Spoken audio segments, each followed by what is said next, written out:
Not so distant future, humans will develop the technology to resurrect one dead American president to help solve all of the world's problems.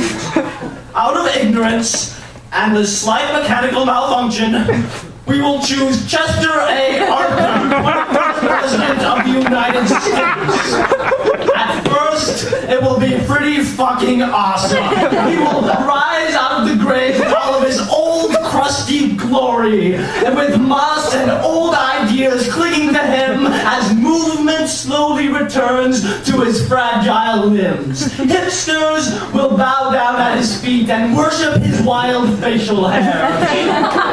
And we'll run him for president again, since he only served one term and no one will think to look up why he wasn't re-elected in the first place.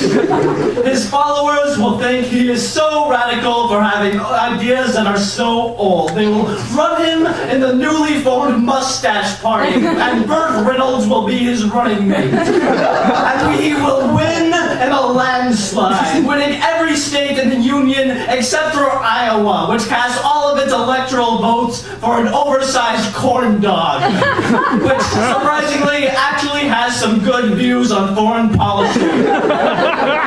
But then comes the day of his inauguration.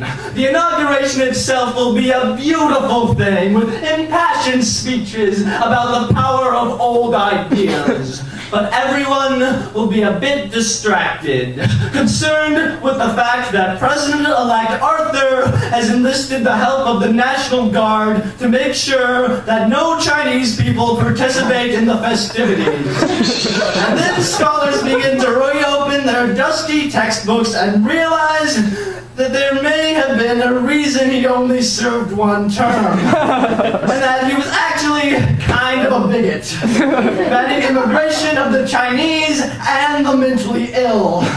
Slowly, the country will turn on him. It will start with the hipsters, because now that he's president, he is too mainstream.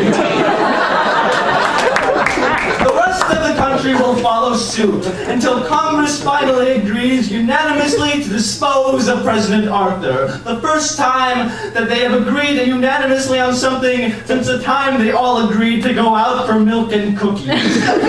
We will push him back into the grave and cover him back up with the ignorance and naivete that he exploited in the first place. And we will all breathe a sigh of relief and rejoice in the notion that the solutions to our problems lie not behind, but rather on the road that stretches out in front of us.